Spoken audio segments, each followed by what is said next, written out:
Ukarimu ni mkondo wa baraka. Tuelewe ukarimu kama tabia ya ndani au mazoea ya mtu kujitolea mali, muda wake, utaalamu wake, upendo wake kwa ajili ya mwingine au kwa ajili ya muumba wake bila kulazimishwa.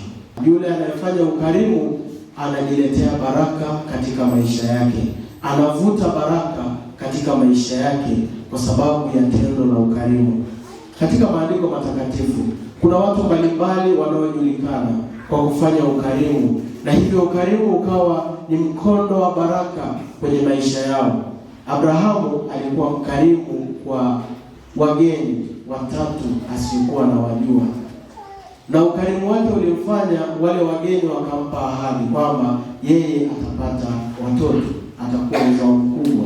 Tunasoma katika kitabu cha Mwanzo kwenye sura ya 18. Ukarimu uliokuwa mkondo wa baraka kwenye maisha ya Abrahamu.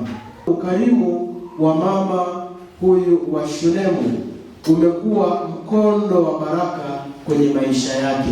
Mtumishi wa Mungu akapata nafasi, nabii wa Mungu akapata nafasi katika hii familia, aweze kufanya mambo yake, aweze kupumzika na kula wakati anaendelea na utumishi wake.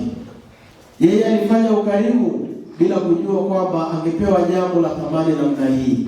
Yeye asiyekuwa na mtoto ameinuliwa sana, akapewa kile alichokitamani. Kwa nini? Kwa sababu alifanya ukarimu kwa mtumishi wa Mungu.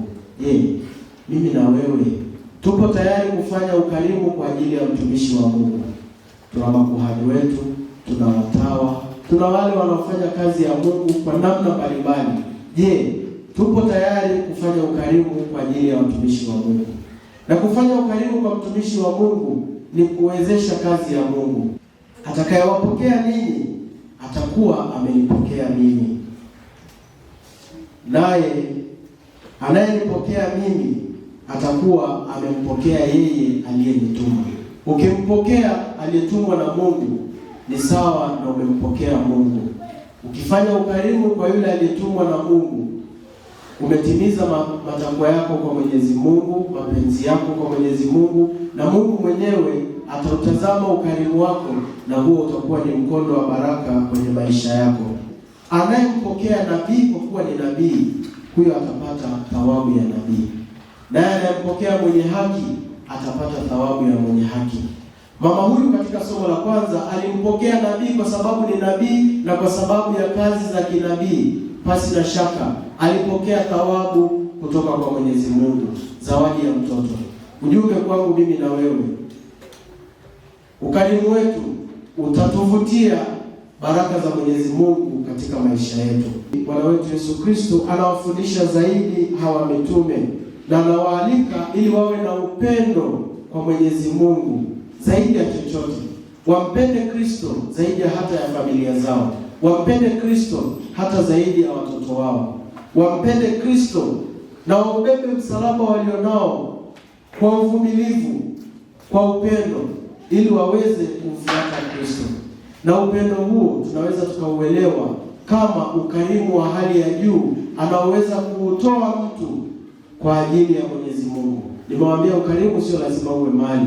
Hata upendo tunaouonesha ni ukarimu kwa Mungu, kwamba tuko tayari kumpenda Kristo zaidi ya tunavyompenda yule mwanafamilia mwenzetu, au tunampenda Kristo zaidi ya tungependa kufuata matakwa ya mwanafamilia. Ni kuonesha namna gani tulivyo na ukarimu.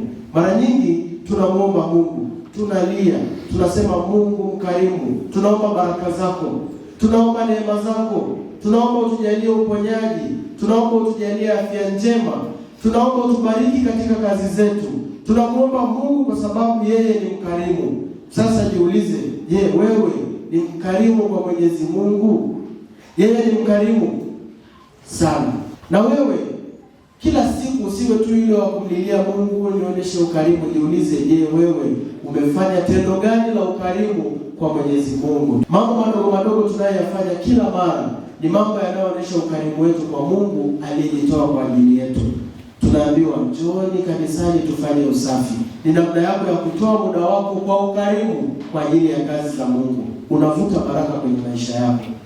Tunaambiwa njooni pamoja tuweze kusali, tutenge muda wetu kwa ajili ya sala. Kutenga muda wako kwa ukarimu ili kumwomba Mungu ni namna ya kuonesha kwamba unamtumainia Mwenyezi Mungu na unautoa muda wako, mawazo na mioyo yako yanainuliwa kwa Mungu kwa ukarimu, na Mungu anaona kile unachokifanya. Mungu anakubariki. Tumwombe Mungu aweze kufungua mioyo yetu nasi tuweze kuwa wakarimu kwa watumishi wa Mungu na kwa kazi za Mungu. Tuwe wakarimu, tuoneshe ukarimu wetu kwa maneno na kwa matendo yetu. Mungu mkarimu anaendelea kujitoa kila mara na kila siku. Tunakuja kwenye adhimisho la misa takatifu na Mungu anajitoa. Katika maumbo ya mkate na divai anakuwa pamoja nasi. Na ni sadaka ya Kristo aliyetoa pale msalabani kwa sababu ya ukarimu wake, kwa sababu ya upendo wake na kwa sababu ya matamanio yake kwamba sisi tuweze kuwa salama bila dhambi, tuweze kupokelewa na Mwenyezi Mungu. Na kwa sadaka anayoitoa, tendo letu la ukarimu kwake na sisi ni kuiambatanisha sadaka tulionayo na sadaka ya Kristo mwenyewe kwa ukarimu, ili kwa sadaka hiyo tuweze kupokea baraka katika maisha yetu.